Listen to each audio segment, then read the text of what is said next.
Welcome to the Scariest Things podcast, episode 34. Yeah, baby. Scariest Things podcast is your gateway to the tropes and trends of the horror genre, where we are covering the top 100 horror films of all time. We're doing it for you, the fan. Top 100. You may not have asked for it, but we're giving it to you anyways. It's the gift that you didn't ask for, that gives and gives and gives, and you can't return it. You can't re-gift it. You can't drop it off at Goodwill. There is no tax deduction for it. You just get it. And sometimes you don't necessarily want it. We had a couple from our last episodes that Mike and I had a couple of hot takes on. This is that gift. Yep. Podcasting, it's that gift. So it's the most precious of all gifts. So special. So special. I'm Eric Lee, and I'm here with Mike Campbell. And we are going to give to you this episode, number 90 to number 81 on our top 100. Yes. We just got done obsessing over the first 10 in the top 100. Now we're going to get real. It's starting to get more real. Yeah. We're getting into like less kind of one-offs, anomalies and sort of weirdo films, and actually into films that I think a lot of fans can agree to, that are not necessarily one person or one individual's favorite. Yeah, because I think what you ran into with numbers 91 to what ended up being 102. We had a four-way tie for 98th place, so we had 102 films actually all told. Is that you got some passion projects? You got some ones that you would have one person who put their flag in the ground and said, I love this film, even if nobody else does. Right. And some of those we salute, and some of them we went, yeah. And if you didn't listen to the last podcast, Eric, tell us what we're up to, how we culled this fantastical group of jurors to bring us all these films. Well, this is actually partly a way to reconnect with all the people that I've met, and through the process of this podcast and the website, from participating in things like the Portland Horror Film Festival, the Overlook Film Festival, just having a website and actually communicating with some of the fans. I think I'd be remiss not to say thank you to Tom Carter, who's one of our most enthusiastic fans, for reaching out and actually recruiting a couple of very good experts for our list. Tom knocked it out of the park. Yeah, so we've got Tom brought in some like heavy hitters, legit. Again, Eric and I are total charlatans. Yeah, compared to we've got hucksters at best. Guys like Joseph Perry and Joe Moe and J.K. Some great names actually on our list. Matt Howell is another great. We have some great names as part of our jury.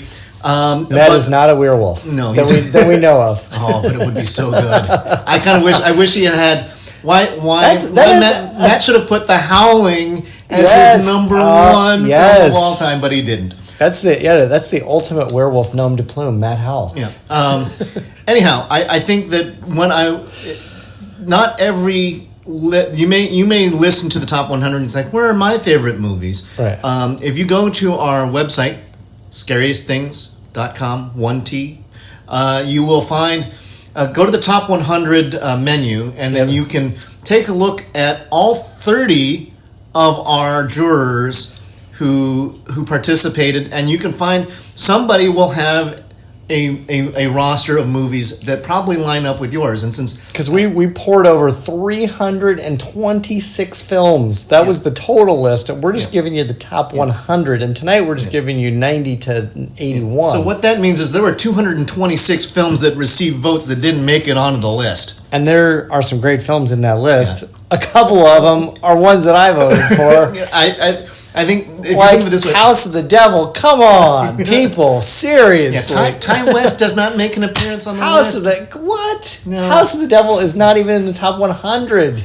Come on. You had to do some That's lobbying. like top Campbell. 10. I think, see, if Mike had actually got onto our jurors roundtable and started stumping for these things, I think maybe he trash talking. Yeah. It would be more trash talk. Yeah. Trash talk, intimidation, and harassment. I will say that we've been having a lot of fun with the jury, sort of on the side. I think we've been trying to connect up a number of folks who we got this nice little horror community going on. A lot of discussions behind the scenes. They're all asking for, when are we going to do this again? And I'm going, not for a while. Because we're going to be doing this this rollout over the next couple months. We'll have 9 more episodes. Including this one, we'll go nine more weeks. We're hoping to drop the final one of the top 100 numbers 10 through 1 right around Halloween or right before Halloween. Yep. So all right, let's jump right into it. Get it. Number 90 on our list. This is a film from 2001 called The Suicide Circle, aka The Suicide Club. This is a Japanese horror movie. This is directed by Sion Sono. This is an interesting movie. I think culturally, only Japan could have given us this movie. Yeah. Because it's for those of you not in the know, it's a tense J-horror thriller that follows detectives trying to uncover the rationale for a series of mass suicides in a 6-day period and put a stop to what they believe to be a suicide club. What was the name of the Japanese suicide cult from a couple years ago? I don't know, that got a lot of fame and attention. I know that there's a famed suicide forest. Right outside Wakagahara. Right outside of Mount Fuji. Yeah, right, and they've even done a really mediocre horror movie about that forest. And there was that famous blogger who got into trouble for actually filming a corpse out there. Right, exactly. Who's now become persona non grata, and he had to was shamed into an apology. So Japanese has the Japanese have a rich cultural tradition of things suicide. Well, they have an awkward relationship with suicide. You know, seppuku, right? Kamikaze. Yeah. There are some things. There is this weird nobility in Japan to suicide, and yet it's one of the great problems for their culture because they're constantly battling it. I think they also have a culture where failure and shame of if you fail in business or if you're all of a sudden you're not working for a living, there are people who really struggle with that in Japanese culture, and I think that this movie sort of captures some of that culture. In this case, it's young people, and I think it's famous for the scene, the first incident where 54 Japanese girls jump onto a train track and get wiped out by a speeding train. Right. Scarily enough, not an unusual circumstance in Japan. Right. That's one of the favorite methods that they jump in front of speeding trains, to the point where I think I read that the Japanese train stations are now they tried to bring in blue lights to soften the mood, to get people so that they're not as likely to jump. Don't know if it's working or not. We'll check back with you on that one. So I think this movie. Have you seen Suicide Club? I have not seen Suicide Club. It's not. I was aware of it. It was one of those ones where I thought it was like kind of I don't even know if I'd put it in the J horror club, aka The Ring and The Grudge and The Eye and Audition and that kind of stuff. But to me it kind of. It resembles something like Seven. It's kind of adjacent to it. It's not but there's not a killer. I mean, it's a societal kind of a thing. It's a strange. It is a horrifying. It's a horrifying things that they're doing, and certainly based on what I read of it, the couple clips I watched online, the trailer, etc. I was like, I kind of struggled with it. And I was like, I don't know if this is a top 100. It definitely had some. Again, it had some horrific elements. Mm-hmm. I don't know if it was a horror film because suicide to me is not. Again, it doesn't sort of. It doesn't calibrate to. Sort of the what we had described as the the fundamental tenets of horror, right? There's nothing supernatural per se about suicide unless like there's an exorcism gone wrong or you're possessed to kill yourself. Right. I mean, this is just like, these are cultural pressures that are, which, is dark and horrifying, but I don't know if it's... There are some elements where there's like rolls of skin and flesh that show up as a result of come off the bodies of those who have killed themselves. Right. There's some really grim, nasty stuff to this, and it's not a film that gives you answers either. There's not, because like you're saying, there's no antagonist. And we're gonna get to grim and nasty later in this podcast. Very soon coming up. And again, I don't know if, and I'm going to preface my soon-to-be comments with saying, I don't know if just grim and nasty warrants horror. I don't know that there's a direct equation between the two things. Here's some things like, classically, I mean, we've had this discussion before. We will probably have to return to horror or not as one of our favorite topics. Oh, yeah. But which was episode number 3. Real early. Early on, yeah. Still one of my favorite ones. That was good. But if something like I Spit on Your Grave, we talked about in episode 32. Survival horror. That's rape revenge movie where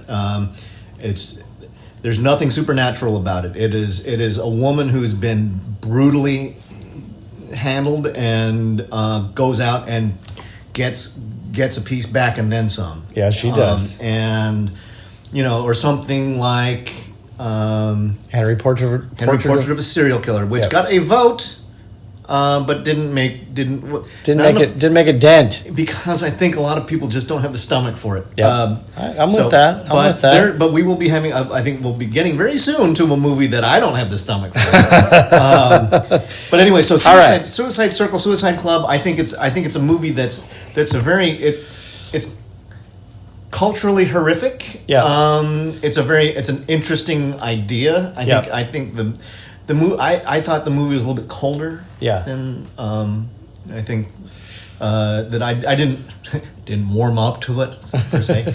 But I wouldn't begrudge someone putting it in their top 25. All right. I don't know if it belongs in the top 100, but that's for that's for this. That's actually for this podcast. Right. And you can actually what we're talking check out about. Mike's top 25 to figure out, and his gripes will be the movies that fell off the list. If I'm reading down Mike's list, Cat People and Frankenstein, I would put on there. Like those are two that I definitely think should have made it. Mike had Tenebrae. He had Last House on the Left. Piranha. Deep Red. Piranha. Profondo Rosso, House of the Devil, Hills Have Eyes. I mean, come on, people. Mike's got a grudge. Where were you? But if you think about it, if you get one out of your 3 movies made it into the top 100, that's fine. That's fine. That's your batting average. And that's the whole point of doing a list is to have a grudge. Right. That is exactly that is the point. Right. So you can look at it and go, that's wrong. And you folks feel free to go in and then tell Mike he's full of shit. You're right. Okay, so number 89, 1979 movie, our second made-for-TV movie. Yes. This one is undeniably a horror movie. Which I think they spread out, if I remember correctly, they spread it out.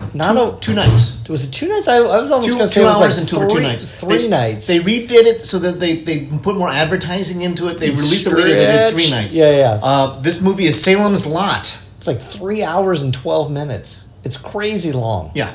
Crazy They long. probably, so they probably did do it as like two-hour films. Yeah. Well, you guys have seen what a Stephen King book looks like. Right. They're there's a lot to chew on with Salem's Lot. Right. So. And at the time, we talked a little bit about this I think we talked about this in the context of.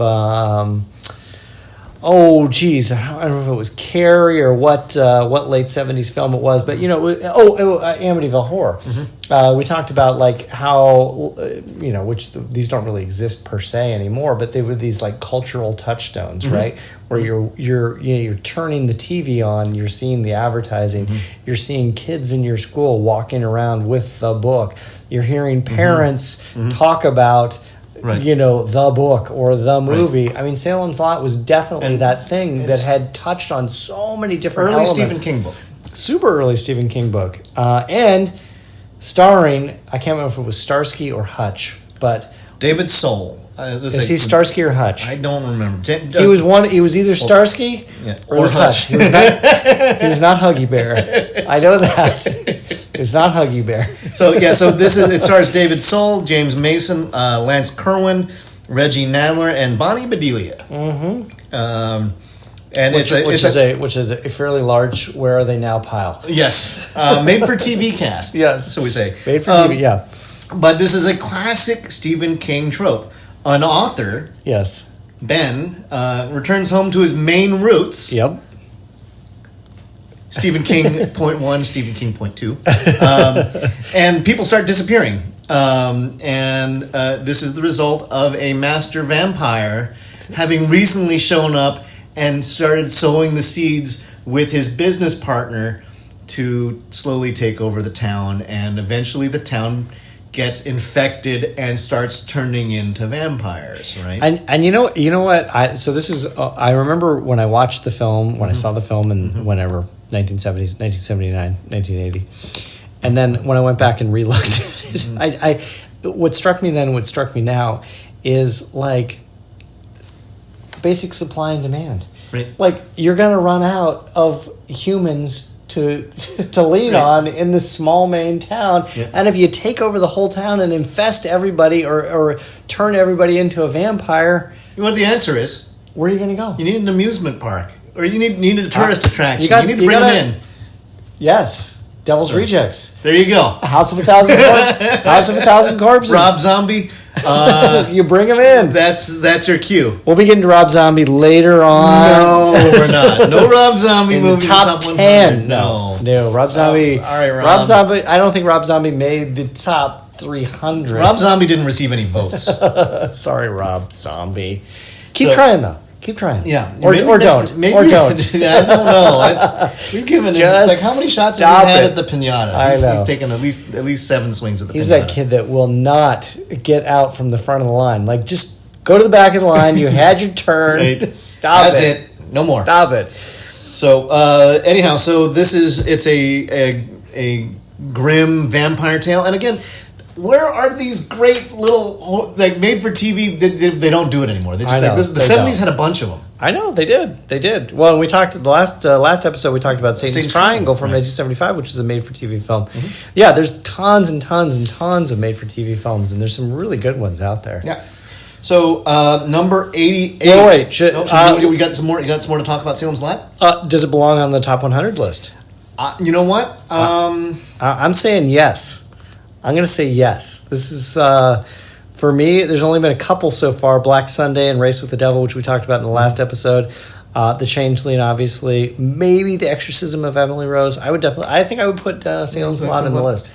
You know what? It's been I haven't seen it in so long, I'd have to re-see it. Right now, do I put this over, again, my Frankenstein cat people criteria? Yeah.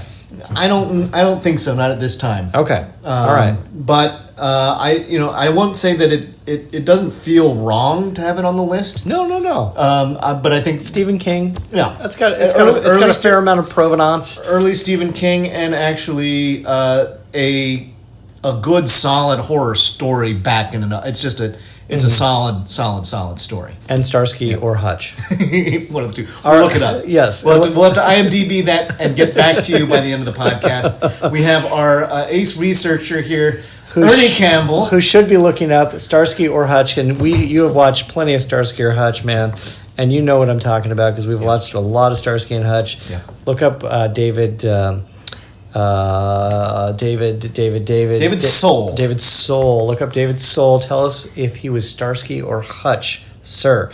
Now let's move on to number 88. This, of course, is the 2001 film Ichi the Killer. Ichi the Killer. So if any of you people out there saying that we don't have enough gross, grisly horror, we give you Ichi the Killer. We'll give you Ichi the Killer. I will not touch Ichi the Killer. That's going to be too much for me. Ichi the Killer, yeah. And you know what's funny is we didn't really talk about Ichi the Killer in Horror Gone Too Far. Yeah. a bridge too far. Yeah. We didn't talk about it but it really is. This is and as I was kind of foreshadowing earlier, grim and grisly to me don't necessarily equate to horror, and this definitely. David Soul, by the way, was Hutch. Not Starsky. Okay, He was Hutch. Yes, Kenneth. Thank you, research team. Thank you, research team. Kenneth Hutchinson. Okay. But again, this, to me, this is like, just gross and grisly for grisly's sake, and there's really not a horrific element. Have you seen each of them? Yeah. Even though it's just full on sadistic gore. Right. And again, there's nothing supernatural about it because it's a Yakuza, right? It's like a Yakuza revenge film. Yeah, it's the Yakuza, pimps, prostitutes, tongue removal, rapes, people jamming sharp objects through people's faces, people jamming sharp objects into people's ears. Yeah. Apparently, at the Toronto International Film Festival, where they normally gear up for Oscar season, right? Toronto Film Festival is kicking in about a week or two. Yeah, and it's usually where they start building up a lot of the buzz for the Oscars. Ichi the Killer showed up at the Toronto International Film Festival after hours thing, and they had 32 people passed out. It was the largest. It was the largest mass pass out of all time. And I'm making that up. Well, there were people who did. There were people who fainted. Yeah, and they did have vomit bags passed around, so they knew this was going to be rough. Yeah, but this is Takashi Miike. Yeah, who brought us some other great films, which I think we might be getting to at some point here. We will definitely be seeing more Takashi Miike. Yep. Right there. Yep. Ooh, boy. So this is, and that one, we will get back to when Miike shows up again. That's one that Mike and I saw together. Yep. So you can't say that we aren't showing the nasty stuff because here it is. Ichi the Killer. Super gross out. So, but you would say that it's more of a gross out thriller and not necessarily a horror movie. Yeah, I would say that. I mean, the killer himself has got this kind of sort of ridiculous look to him. I guess you could posit this idea that he's taken on some sort of supernatural killing machine kind of. But this would be now. Would you say if you saw? Would you compare it to a Jean-Claude Van Damme movie where he goes out there and decides to totally dismember some poor sucker? Yeah, I mean it's not a far cry from that. I mean, if you took a Jean-Claude Van Damme or a Chuck Norris film or whatever, and just brought in a massive amount of sadism, I mean, you get the same effect, really. Right. Or how about something like Maniac? No, Maniac's a very different film. I mean, because Maniac really involves, and Maniac did not make the list. I'm gonna disclose right now, Maniac did not make the list. Maniac is really it's a serial killer, and it's it gives you an opportunity to crawl in the mind of a serial killer. Yeah. So serial killers as opposed to mob killings. Yeah. There's a difference. The psychoses of a criminal versus an organized crime guy versus a solo psychopath criminal. Right. There's a difference. Yeah. I mean, you could say the Joe Pesci character in, Goodfellas was that you could say Goodfellas was a horror film because, Joe Pesci was this horrible sadist. We will be getting to another movie where with Joe Pesci? Not with Joe Pesci, but talks about sadism and whether that alone is enough to bring it into the horror list. It's going to be quite a ways down the road. Stick with us. Yeah. So Ichi the Killer should be on the list. I can't say. I don't really have the stomach for it. I would say top 150. Maybe not top 100. Okay. Yeah. All right. Let's move on to number 87. This, of course, is the 1992 classic. I mean, this really is a classic. Now it is, yeah. Yeah. This, of course, we're talking about Candyman. Candyman. Say it 3 times. Candyman. So, Candyman. This is Candyman. This is if there is a genre for urban legend type of movies, actually there was a bad 90s run of horror movies called urban legend. Oh, yes. Although the first urban legend is not terrible. Okay. because they do cover some pretty cool urban legends. Okay, so a couple of my favorite, urban legends. Or what's the one the babysitter? What's that urban legend? The one. We've traced the call and it's coming from inside the house. Right. Yeah. When a Stranger Calls. Thank you. When a Stranger Calls. There's another urban legend tale. So there's a subgenre of urban legend ones, and this one is. So it stars the inimitable Tony Todd. Yep. Virginia Madsen and Xander Berkeley. Yep. So Virginia Madsen plays Helen, who is researching that there's an outbreak of killings that have happened in the famed projects, like it was where we used Chicago, to call it, Cabrini Green. Right. There have been a bunch of people who've been getting killed off, and the locals are blaming the Candyman. Right. And so she's researching this, and we dive back into the backstory of the Candyman, and so Tony Todd is he was a successful artist and son of a slave that slave who became prosperous after developing a system for mass producing shoes. Right. Odd. But he fell in love. Because shoes do not play in the Candyman story. But he was the rare black man in the early 20th century. Right. To be wealthy, he fell in love with a white woman, and then he ran afoul of a lynch mob. Right. Classic Klan kind of nastiness, and they captured him and they killed him by slathering him in honey, and he got stung to death by bees. Candyman. Now we talked about Candyman in the best horror soundtracks of all time. Full of glass. Eric brought up Candyman. I had totally forgotten about the Candyman soundtrack. It's very interesting. It's fighting above its weight class relative absolutely.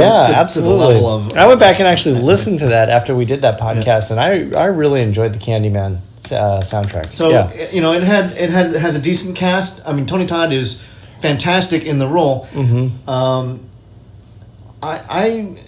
I think I got kind of frustrated with Candyman because I think part of me wanted Candyman to be Kill Whitey. Right. It's like if it was made today, you could do a Kill Whitey Candyman. Yeah, because it's the thing is that House of a Thousand Whiteys. If he was brought back, and because what he's doing is he's killing, he's taking the blood of innocence, right? Right. And so he's killing these poor people inside Cabrini Green, almost an entirely African American population. Right. So he's preying upon, given the nature of his demise, the fact that he would take it out on those of his own his brethren is, I thought was a little odd. I think you just gave Hollywood an idea to reimagine Candyman. So, Hollywood, if you're listening, Eric needs a couple back-end credits on that. Kill Whitey. That might sound horribly off color. Yes, literally. I would put Candyman. Not just because it's like close in the same era, but I would put Candyman in kind of the same company as Hellraiser, as Child's Play. They're films that I think have become revered. They become very iconic. The characters are very iconic. I think Pumpkinhead would be another one that I would Pumpkinhead, yeah. I mean, they're very well recognized. Like when you go back and give these films a second look, a third look, a fourth look, you go, well, I don't know. They're solid, and they're definitely part of the whole interplay of the horror genre, but are they the best and the brightest? Maybe not. Yeah, no. I think like one of your favorite movies that didn't make the list. Yeah, The Brood. The Brood. I know. I would have had The Brood. Yeah, The Brood is but that's unto its own. But I think, to give our voting block of experts some credit. Yes.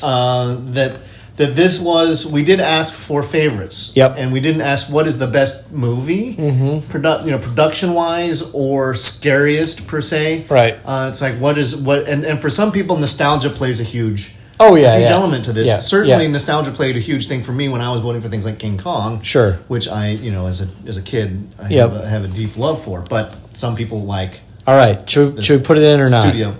I'm not putting Candyman in myself. I'm putting it in. Okay. All right. There you go. It's in. All right, and we now or not. We're getting to it's in whether I like it or not. Yeah, that's right. It is on our top 100. That's list. right. That's and right. we know there are fans out there who love you some Candyman, right? Candyman. Show me some candy. All right, what do we got next? This isn't a fairly new film. This is a movie that our top researcher Ernie Campbell has seen. Oh my God! This is last year's. Wait a second, that's rated R. You shouldn't have seen that film. Dad's in the room. What do you mean? What's going on? This is It. Yes. Quite literally, It. It, 2017. Directed by Andy Muschietti, starring Bill Skarsgård taking the role of Pennywise this time out. A fantastic young cast of Jaden Lieberher, Finn Wolfhard, a great name, playing Richie. Sophie Lillis, who I thought did a fantastic job as Beverly. Wyatt Olive, Chosen Jacobs, Nicholas Hamilton, and Jack Dylan Glazer. And the reason why you read off all those names is the Losers Club of these little kids. They carry the movie. I think it's like you rise or fall on a movie that's based on kids. If you do not, if one or two of those kids stink, that whole thing falls apart. Because it can the movies where it's like the kid's too precious or the kid can't act, and you just go, this thing you just can't not unsee that. This for me was sort of like a Stand By Me for the modern generation, and not just because it's a Stephen King. There's this coming of age thing, but it's got all those kinds of elements. I mean, it's a really solid film, and much like Stand By Me, it rose or fell based on those kid actors, and those kid actors went on to do great things, and well, some did, some didn't.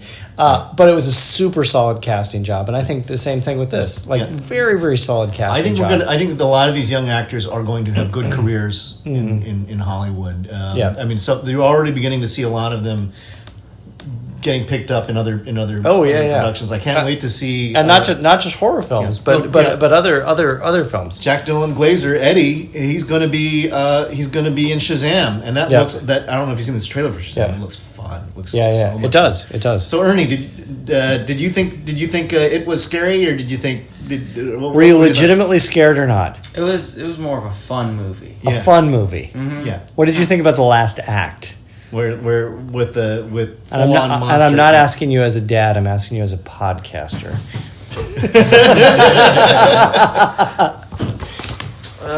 The last act was good. It didn't have the ending that I wanted it to have. What was the ending you wanted? Like Pennywise kills all the kids? No, I wanted it to have like more of like a more dramatic ending. Okay. Mm-hmm. Okay.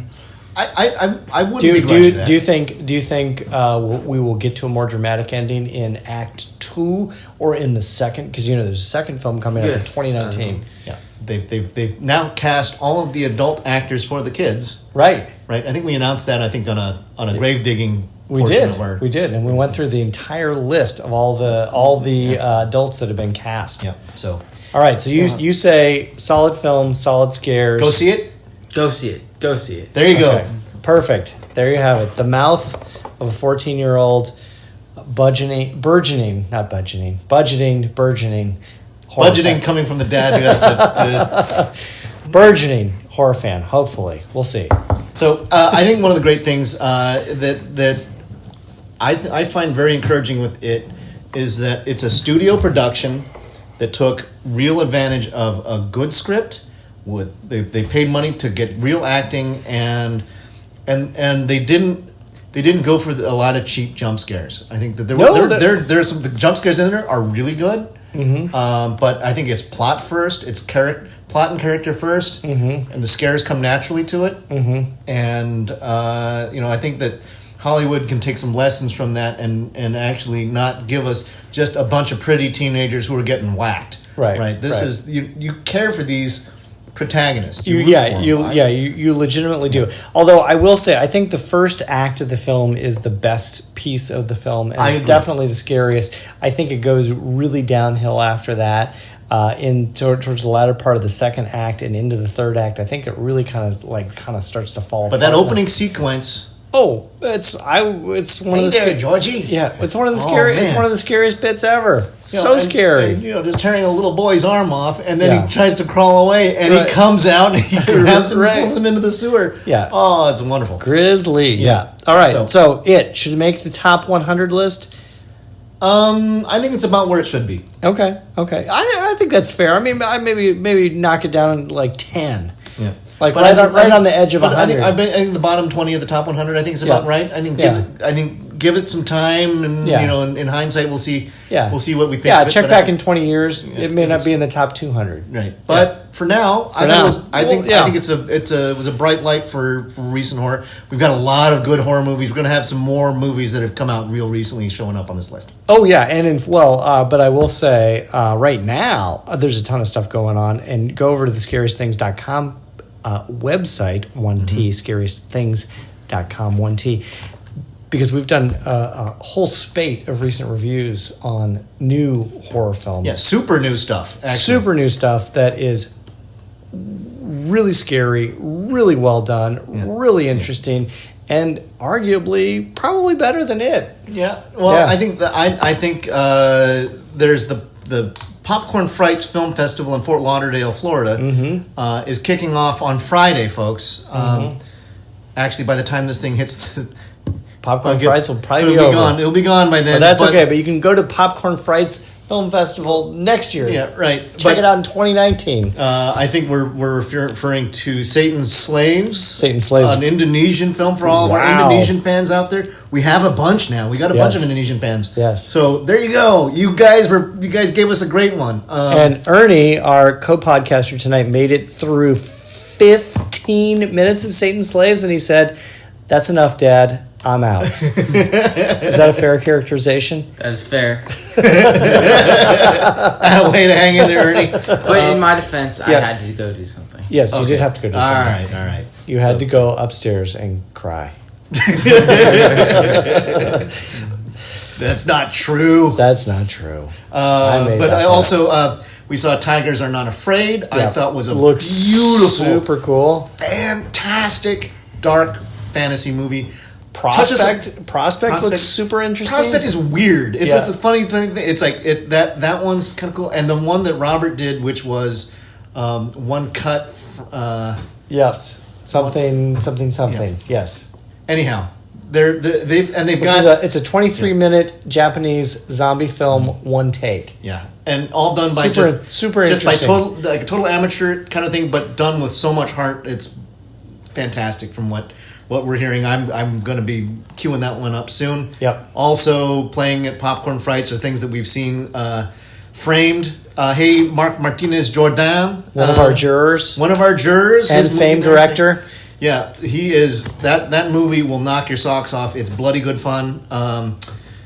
Saint Agatha, another one. Sarah Samedi Michaels, one of our contributing jurors and a screenwriter for that movie. So go see that.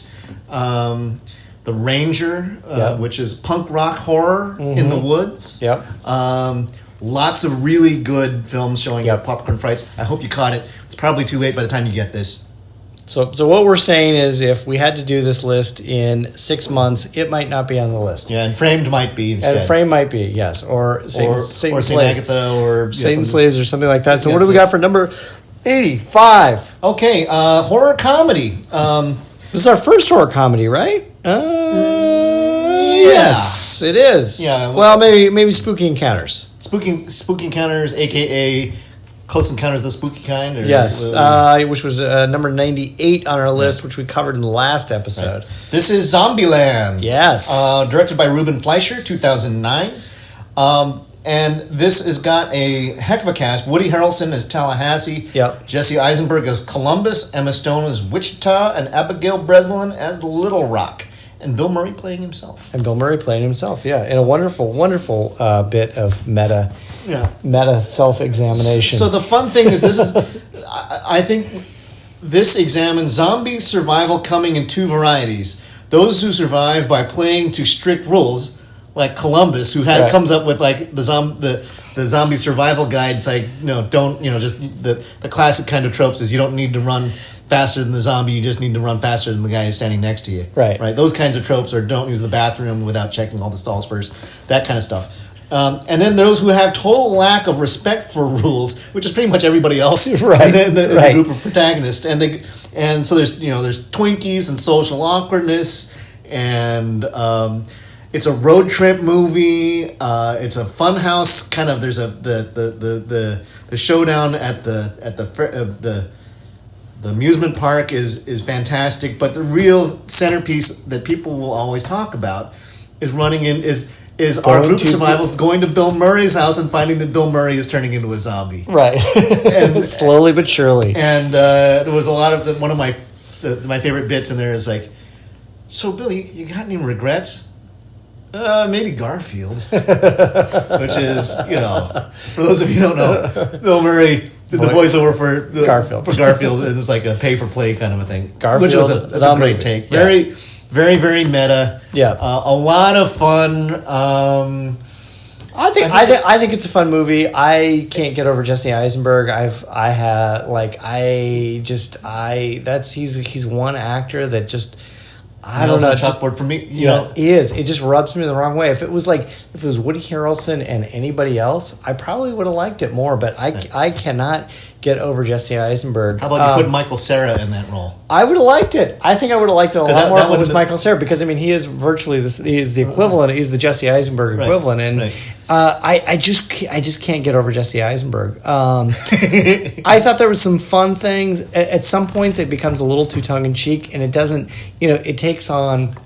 As we've talked a lot about, like with horror sci-fi, does it calibrate more to the sci-fi versus the horror? This is more comedy than horror. This calibrates way more to the horror than the sci-fi, and to me, it kind of took out the other way around. Yeah, it took me out of the. It really took me out of the film in a lot of ways, and there was obviously no scares in the film. It was save for some gore here and there. It could have been a rated PG film. Right. Well, the thing very is that easily. The thing about Zombieland is it's like this is very much in sort of the Walking Dead like environment where the zombies are actually an environmental construct. Right. They are that it's people sort of making their way through a world where society has completely broken down and there are no more rules, and what happens. Right. And that's what's like. You got to make up your own rules. Right. And so that becomes sort of the running trope through, and as a lot of zombie movies tend to. I think there are some where actually the zombies are actually truly frightening. We'll get to those. Yeah. But this one is zombies are punching bags. Right. And you don't get too close to them, but apart from that, don't worry about them. So it's really more like Abbott and Costello. Abbott and Costello meet the zombies as opposed to George Romero meets the zombies. I think that I love the Woody Harrelson bits. Woody Harrelson's great in the film, and he does a wonderful job. And the film in total, I think is a solid film. I don't think you have an issue with Jesse Eisenberg. I'm not a big fan of Jesse Eisenberg, and I wouldn't put it on the top 100. Okay. Yeah. All right, let's move on to number 84. Of course, we're talking about John Carpenter's 1987 film Prince of Darkness, which, if I am not mistaken, this is the first film we ever saw together. I have it listed. One of the first, we saw it together in the theater, 1987. I think this is the first film we ever saw together. I think this is it. This is what set this podcast in motion in 1987 This in Eugene at the Valley River Center. Yeah. All of the cosmic tumblers started to fall into place in 1987. You can blame John Carpenter. You can blame Alice Cooper. You can blame the Prince of Darkness. Donald Pleasance as the priest. Victor Wong for this podcast. This is a great film. It's super fun. I have a super soft spot for it because it wasn't just you and me. Yeah. Oh, it was a whole group of people. I think Chris Ralph, who is one of our jurors. Yep. He is now. He might have been on. He did not put this on his list though. No, he didn't. But he should have. No, wait, actually, he might have. But he should have. I'm going to have to take a look at that. Yeah, we'll get back to you on that one. But the thing, just because we like to sort of explain a little bit about some of our jurors, Chris Chris Ralph still a very good friend to Mike and I, and the ultimate horror contrarian. He is. He calls himself the wet blanket for horror movies. He was a telecommunications and film major. Yes. Just got his degree 2 years ago. Took him a little while, but he got there. He got to the finish line. Congratulations on your degree, Mr. Ralph. But he liked himself things like Paris, Texas, or Koyaanisqatsi, or really highfalutin, high-minded stuff. And so Mike and I would have to do things like, we want to see Toxic Avenger. We want to see Sorority Girls in the Slimeball Bowl-orama was one of our... Yes. That was a compromise film when he wanted to see Paris, Texas. It was fisticuffs at the movie store. Right. And the back when you had to get them on VHS tapes. Yes. So that was... good times, and we are really appreciative for Chris. So we would have to watch in a single evening Pumpkinhead and the Seventh Seal. Yes. You'd have to do a little Ingmar Bergman and then a little Pumpkinhead. Right. And that was the compromise. But the grand compromise. To give Chris some credit, yes, I think he gave us one of my favorite listings that did not make our list because it was just too goofy to make the list. But he put Michael Jackson's Thriller video as one of his top 25 horror movies. So, and it is a good one because it does have Vincent Price. That's right. So I don't know if Vincent Price made the list. We'll have to get back to you on that one too. So Prince of Darkness. Prince of Darkness. It's a great film. Yeah, it's about so a priest, Donald Pleasance, invites a quantum physics professor who's Victor Wong, who is a John Carpenter. Both of these guys, John Carpenter staples. Oh, regulars. Donald Pleasance, in Halloween. Yeah. Victor Wong was in Big Trouble in Little China, as was Dennis Dunn. Yep. Also Big Trouble in Little China. So shout out to Asian American actors. Yes. Yeah. But Professor Wong brings in a group of grad students to analyze this mysterious cylinder that's glowing full of green liquid in the basement of a Los Angeles church. Yep.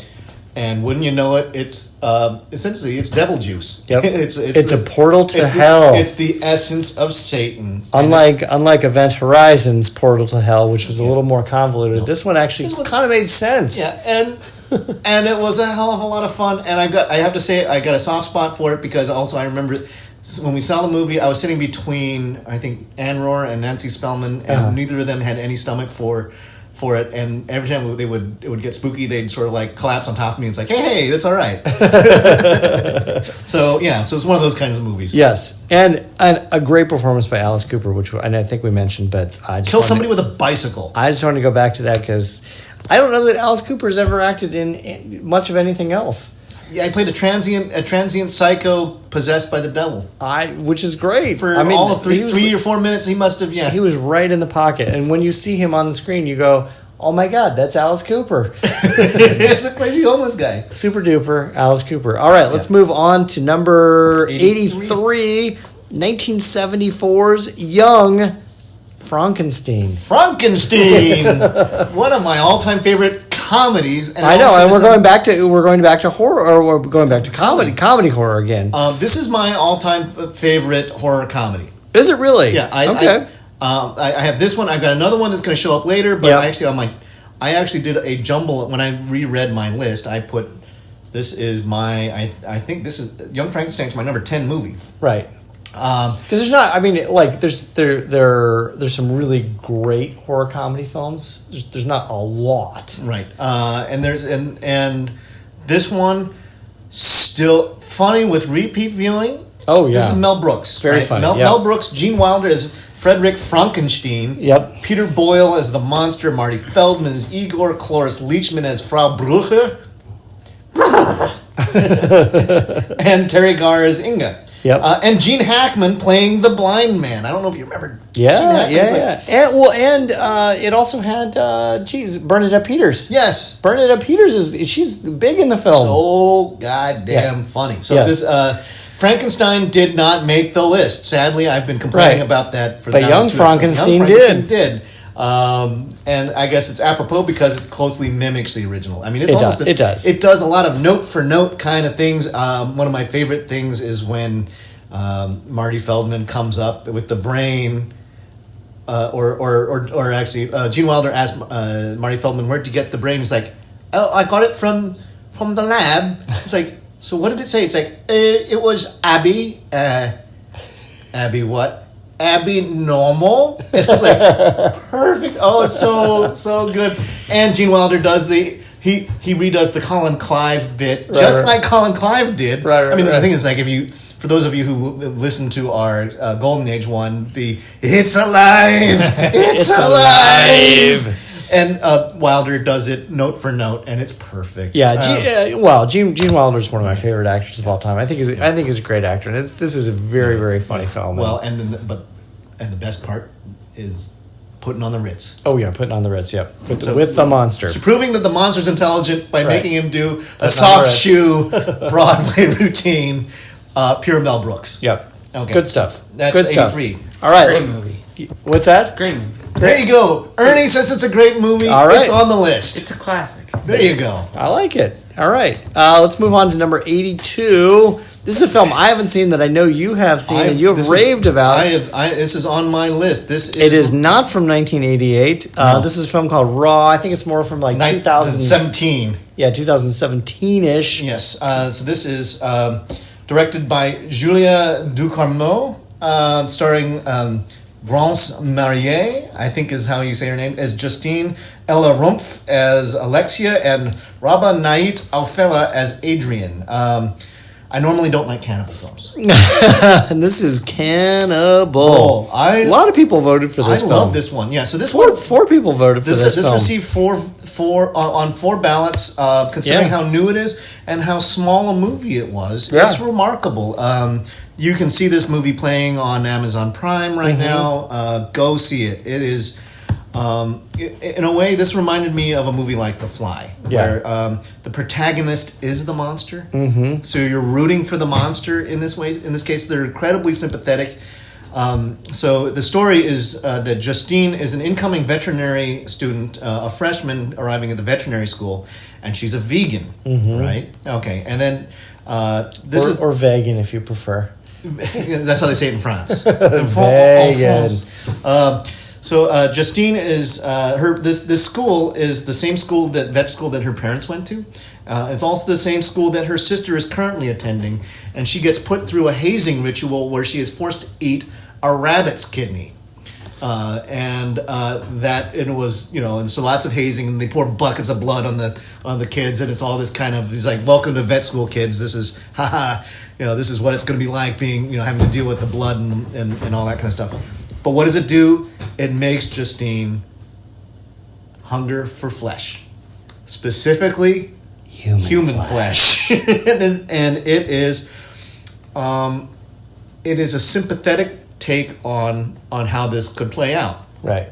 And I remember at the first move, and you'll have to see it because it's a sympathetic take on vegans. No, it's a sympathetic take on cannibals.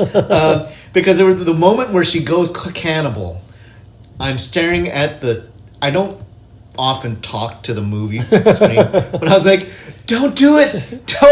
Please don't do it! Oh no!" And she goes there, and it's this kind of a situation where it's not like she's attacking somebody, but she's making a decision on whether she should eat this chunk of human flesh. Right. And it is just one of those things where you could see her it's like she can't resist the impulse. Right. And it gets her into so much trouble. And after a while she stops being able to lose her control of it. Her sister betrays her in some ways. But her iron levels are right on the money. Yeah. She has no more anemia. Tastes like pork. So yeah, this is it's a beautiful movie. It's fun. It's kind of melancholy fun. Yeah, you can have that. Sure. So this is one of those little films, folks. Raw.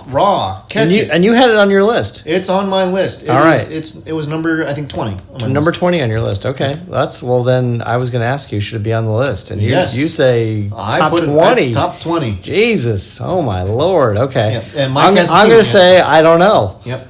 This is like out of the top the bottom quartile or close to the bottom quartile that we've done. This is the only one that I can honestly go, I don't know. I don't have an opinion. Go watch it, buddy. Okay, I will watch it. Yeah. I'll watch it. I'll get on Raw. Where I have to go back to the 70s, 80s grindhouse for Mike. Yeah. Mike has to do contemporary, recent horror.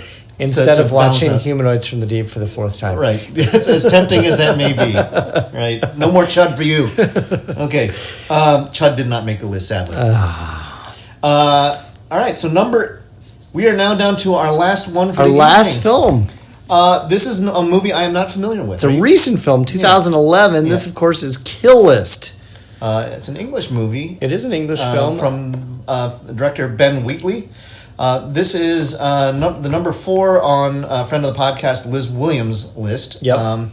She met her sat next to her at Hereditary at the Overlook Film Festival and found out later that she was friends with our friend Gwen Callahan, who runs the Portland Horror Film Festival. She and Brian Callahan have been generous enough to do interviews with us and actually we do some cross promotional things with them.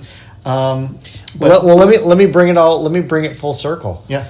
After I saw Hereditary, I walked out of the film, and the two people I saw Hereditary with, Matt Howell, who's one of our jurors, and another fella, and they both turned to me and said, "You know what's a better film than Hereditary, but is actually exactly like Hereditary?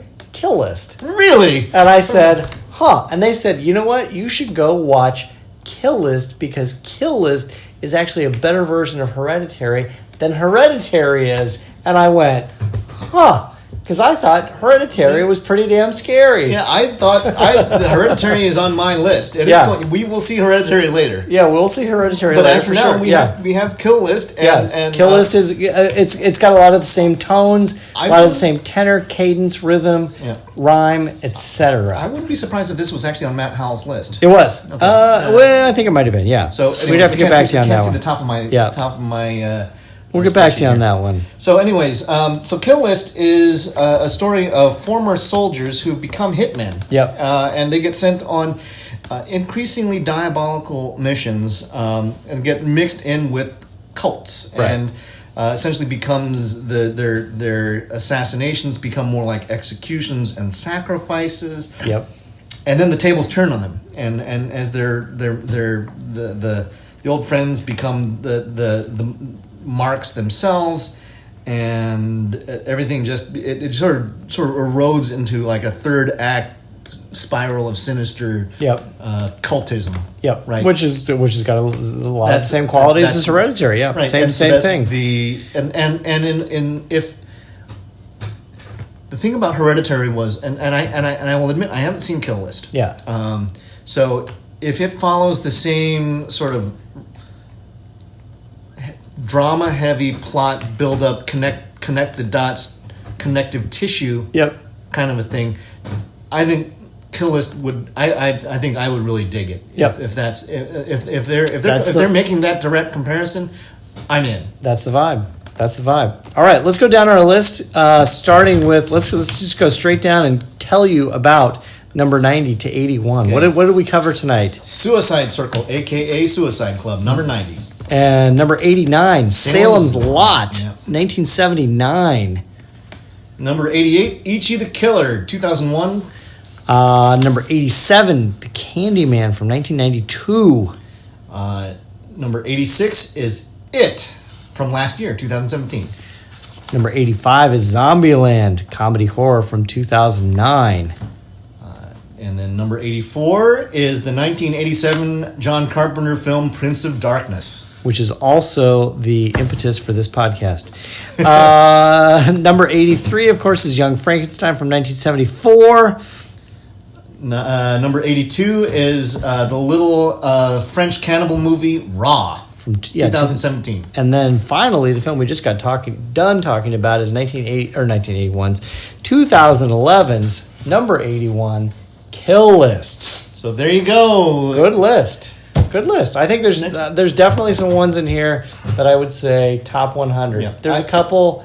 No way. Yeah. They belong with Final Destination and Event Horizon. But there's a couple that are solid. Yep. There's a couple that are solid. Yeah, I'll let them slip in. I'm gonna be honest with you guys. Yeah. When I first heard of the name Kill List, I thought it sounded like a cheesy early 2000s spy movie.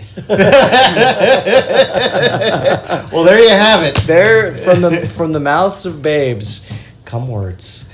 Cheesy like spy it. movies. Cheesy spy movies from the 1980s. So hang with us, folks. We're going to bring, in about a week from now, we will give you our list from number 80 to number 71. Yes. Stay tuned. Until then. There's more. There's lots more. Lots more to come.